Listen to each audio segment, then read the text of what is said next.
कहानी के इस हिस्से में ना सब कुछ उलझने वाला था।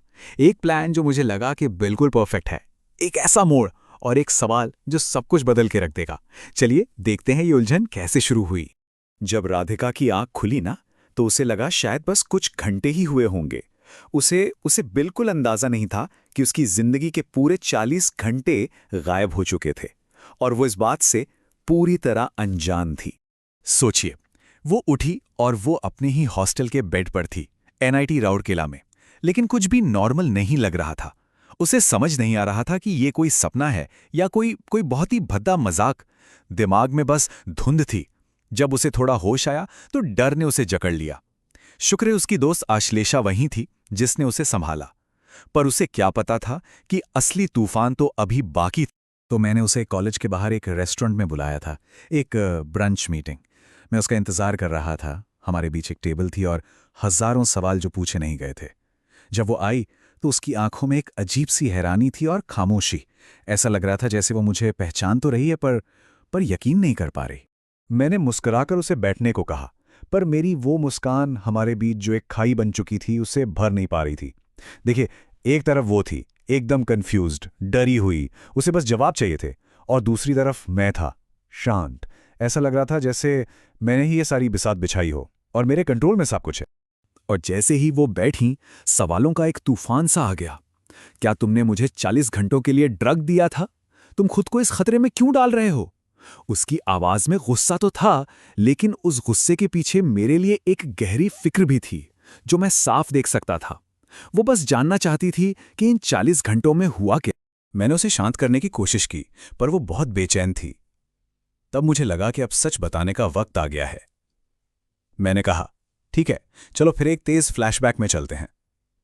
मेरी आवाज में एक सुकून था, एक यकीन था कि मैंने हर मुश्किल को हमेशा के लिए सुलझा दिया है। और फिर मैंने उसे एक एक करके सब कुछ बताया कि ये कोई जल्दबाजी में लिया गया फैसला नहीं था, सब कुछ प्लान किया हुआ था। पहला स्टेप, द मेडिकल असिस्ट। एक सीनियर डॉक्टर की मदद से उसे बेहोश करके पूरे ऑफिशियल डॉक्यूमेंट्स के साथ एम्बुलेंस में यहां तक लाना। दूसरा स्टेप, डिजिटल जवाबी हमला। यूएई वाली डील को फाइनल करके सारे पैसे और सबूत सीधे साइबर पुलिस को भेजना।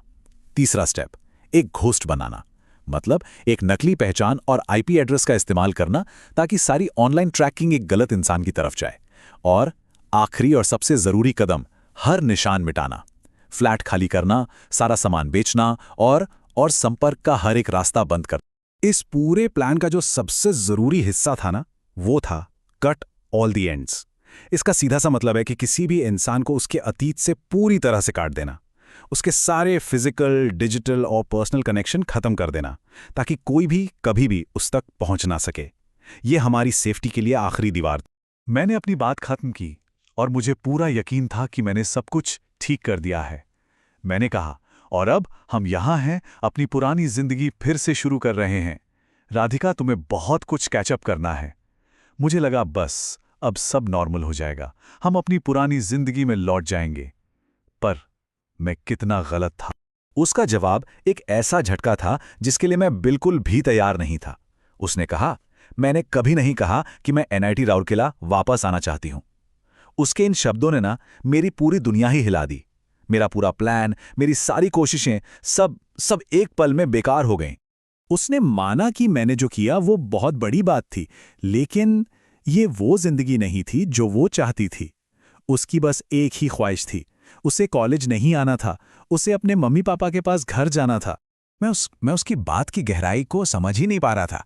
मेरे लिए तो उसका करियर, उसकी पढ़ाई सबसे ज़रूरी थी। मैंने उसे याद दिलाया, लेकिन तुम्हारे एग्जाम्स हैं अगले महीने में और तुम्हें अपने सारे बैकलॉग्स भी क्लियर करने हैं। मुझे लगा शायद वो बस डरी हुई है इसलिए ऐसा बोल रही है। उसने मेरी बात बीच में ही काट दी। मुझे परवाह नहीं है, मैं बस यहां नहीं रहना चाहती। उसकी आवाज में इतनी सख्ती थी, इतना फाइनल था वो फैसला कि अब कोई बहस की गुंजाइश ही नहीं बची थी। अब यह साफ हो चुका था कि हम दोनों दो अलग अलग दुनिया में जी रहे थे।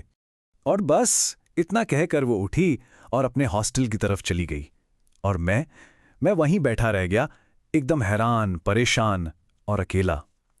मेरे दिमाग में बस एक ही सवाल घूम रहा था कि मैंने ऐसा क्या गलत कर दिया।